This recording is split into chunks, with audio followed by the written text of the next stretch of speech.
Je pense qu'on ne perd pas cette volonté, ou si vous voulez, ce, ce désir de ne pas accepter, de rester capable de s'indigner, de voir que quelque chose qui est scandaleux doit être combattu. En ce moment, par exemple, la façon dont se comporte l'État d'Israël à l'égard des Palestiniens est pour moi aussi inacceptable que l'était, mettons, Pétain le 17 juin 1940. Et quand quelque chose est inacceptable, on essaye d'agir. J'ai été à Gaza parce que je pensais qu'il fallait résister à la facile acceptation. Israël doit se protéger, Israël a besoin de sa sécurité, donc il peut faire des choses même violentes, même contraires au droit international. Eh bien non, nous ne pouvons pas accepter cela, comme nous ne pouvons pas accepter certaines des mesures prises par notre gouvernement concernant, par exemple, les sans-papiers ou les prisonniers ou les hôpitaux. Et là aussi, quand on dit non, c'est pas possible, eh bien, il faut se joindre à ceux qui résistent. Vous aviez 20 ans en 1940, aujourd'hui un jeune de 20 ans, qu'est-ce que vous lui diriez pour savoir dire non, pour apprendre à dire non? C'est pas facile. Cette volonté de ne pas accepter l'inacceptable change évidemment de génération en génération. Nous avons eu d'une certaine façon la chance d'avoir en face de nous des ennemis évidents. On ne pouvait pas aimer Hitler. On n'a pas pu non plus longtemps aimer Staline. On avait là des positions contre lesquelles il était évident qu'il fallait prendre position. Ou bien on disait ça ne me regarde pas, je ne fais rien, je m'occupe de ma vie privée.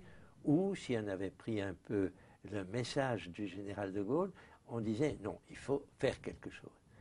Aujourd'hui, contre quoi faut-il se montrer résistant? Qu'est-ce qui indigne la jeune génération? Celui qui a aujourd'hui l'âge que j'avais en 1940, je suis né en 17, j'avais 23 ans, bon, peu importe, 20, 25, 30, 23 ans. Aujourd'hui, il me semble qu'une chose est terriblement impossible à accepter, c'est l'écart croissant entre les très riches et les très pauvres. L'injustice sociale est alimentée par la finance mondiale, alimentée par le libéralisme économique sans aucune régulation. Et réagir contre cela en disant c'est pas possible qu'il y ait des millions d'enfants qui meurent de faim alors que d'autres encaissent des dividendes sensationnels, c'est certainement un des motifs, me semble-t-il, pour les jeunes d'aujourd'hui. L'autre, aussi important, c'est de s'apercevoir que nous faisons du mal à la planète et que nous le faisons depuis pas mal de temps, que de génération en génération nous avons exploité, surexploité les ressources et que cela nous met devant un défi évident. Il faut faire quelque chose, sinon dans 50 ans on ne pourra peut-être plus avoir une société humaine vivant sur cette planète. Le deuxième, je vous en donne un autre qui est plus répandu dans la géographie. Ces deux-là sont universels, correspondent d'ailleurs à ce qui m'a formé, qui est la Déclaration universelle des droits de l'homme, à laquelle j'ai eu la chance de pouvoir participer à sa rédaction. Mais l'autre chose qui doit nous indigner, c'est la violence.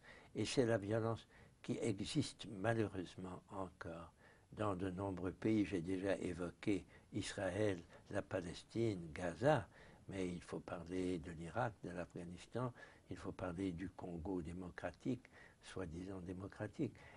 Il y a beaucoup de violence encore, et contre cette violence, il faut susciter une organisation mondiale forte, qui ait suffisamment d'autorité pour intervenir efficacement.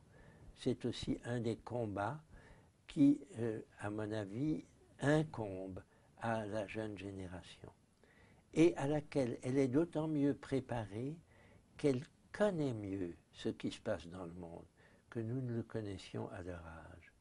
Là, le progrès de la communication, de l'Internet, des mails divers que je ne manipule que très mal, mais la jeune génération les comprend et s'en sert avec un avantage, ça c'est une chose qui doit lui permettre d'être efficace dans le combat contre ce qui la scandalise ou ce qui simplement la choque, ce qu'elle veut changer. Il faut être indigné, en fait, c'est un peu ça. Je crois que l'indignation est peut-être dans la façon dont fonctionne notre psyché, notre psychisme. L'indignation est peut-être la meilleure manière de passer de l'homme égoïste et indifférent au citoyen. Le citoyen, à mon avis, est quelqu'un qui s'indigne lorsque la cité est mise en cause. Et je pense que nous avons de plus en plus de citoyens qui peuvent répondre à la définition citoyen sans frontières que j'ai donnée à mon deuxième livre. Bonjour. Bonjour. Asseyez-vous. Content de faire connaissance d'une jeune. Nous parlions de ma jeunesse. On parlait de ce que j'ai fait quand j'avais votre âge, comment j'ai rejoint les uns et les autres. Et vous voyez maintenant, je viens de publier ce livre qu'on a appelé Citoyens sans frontières, avec une belle photo de moi, là, le petit vieux dans un coin. Et c'est évidemment l'histoire de ma vie